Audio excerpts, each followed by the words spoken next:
अस्सलाम वालेकुम। Chemistry first year का लेक्चर नंबर 8 इस वीडियो के अंदर हम समझेंगे। परसेंटेज कंपोजिशन हमने निकालना सीखी थी। अब परसेंटेज कंपोजिशन अननोन कंपाउंड की कैसे निकलती है इसको देखना है। हमारे पास कोई भी ऑर्गेनिक कंपाउंड है, हमें नाम नहीं पता, सिर्फ उसको दिया हुआ कि 5 ग्राम होगा ये।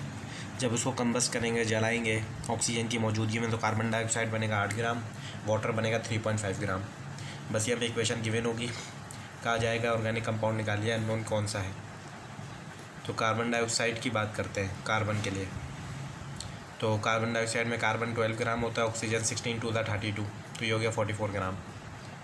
अब 44 gram of carbon dioxide contains 12 gram of carbon. 1 ग्राम कितना होगा, 44 आके डिवाइड हो जाएगा। 8 ग्राम में कितना होगा, 8 से मल्टीप्लाई करवा देंगे क्योंकि हमें यहाँ तो 8 ग्राम दिया हुआ है ना, तो हमारे पास आ जाएगा 2.8।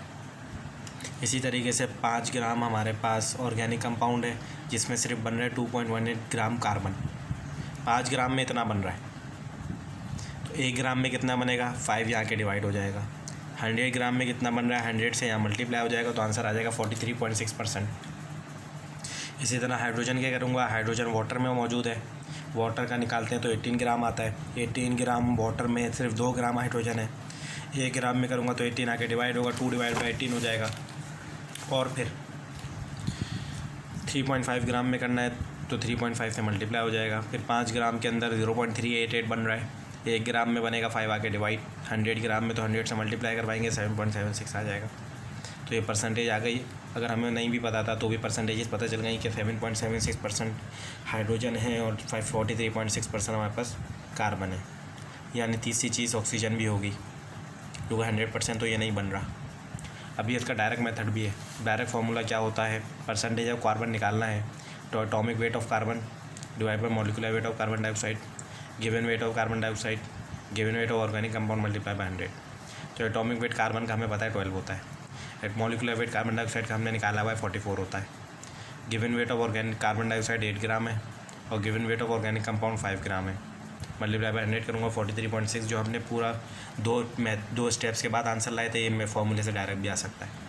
इसी तरीके से हाइड्रोजन के लिए करूँगा तो molecular weight of hydrogen, molecular weight of water, given weight of water, given weight of organic compound. तो मॉलिक्यूलर वेट ऑफ हाइड्रोजन 2 होता है, मॉलिक्यूलर वेट ऑफ वाटर 18 होता है और गिवन वेट ऑफ वाटर हमारे पास 3.5 है और given weight of organic compound 5 है, तो 7.78 आ जाएगा। पॉइंट के बाद अगर 2 डिजिट के बाद भी फ़र्क आ रहा है तो उससे कोई फ़र्क नहीं पड़ता। ये बिल्कुल वही आंसर है जो हम 2 स्टेप में कर रहे हैं या फॉर्मूले से कर रहे हैं। ठीक है, अब एक और क्वेश्चन है। 2.15 gram of unknown organic compound, ये ऑर्गेनिक कंपाउंड का वेट दिया हुआ है। जब इसको कंबस्ट किया तो कार्बन डाइऑक्साइड बना 4.33, वाटर बना 1.68। वही परसेंटेज निकालनी है। तो given weight of organic compound दिया हुआ है, वेट ऑफ कार्बन डाइऑक्साइड और वेट ऑफ वाटर, ये हमने डेटा में तीनों वेट लिख लिए। परसेंटेज ऑफ कार्बन का फॉर्मूला हमें पता है, atomic weight of carbon divide by molecular weight of carbon dioxide 12 divide by 44। Given weight of carbon dioxide हमारे पास है 4.35 और ऑर्गेनिक है 2.15, तो उसको सॉल्व करेंगे तो 54% आ गया। इसी तरह हाइड्रोजन के केस में करूँगा 2 डिवाइड बाई 18 और 1.68 डिवाइड बाई 2.15, तो ये आ जाएगा 4.34। अब ये 2 आ गई, लेकिन 100% नहीं बन रहा, 58% बन रहा है। तो परसेंटेज ऑफ ऑक्सीजन हम निकाल सकते हैं डिफरेंस मेथड से। देखो कार्बन की हमारे पास परसेंटेज आई है 54.9, हाइड्रोजन की आई है 8.68। तो ऑक्सीजन के निकालने के लिए 100 से दोनों को माइनस करवा दो, तो 100 माइनस 54 और 8, तो ये आ जाएगा 36%। अगर हमारे पास 3 चीज़ें दी हुई हैं, कार्बन भी दिया हुआ है, हाइड्रोजन भी दिया हुआ है, नाइट्रोजन भी दिया हुआ है, ये क्वेश्चन यहाँ के ख़त्म हो गया। अब मैं दूसरी एग्जांपल देख रहा हूँ कि 3 चीज़ें दी हुई हैं और अभी भी परसेंटेज 100 नहीं हो रही, तो फिर वही ऑक्सीजन के लिए इन तीनों से माइनस करवा देंगे तो ऑक्सीजन आ जाएगी। ठीक है।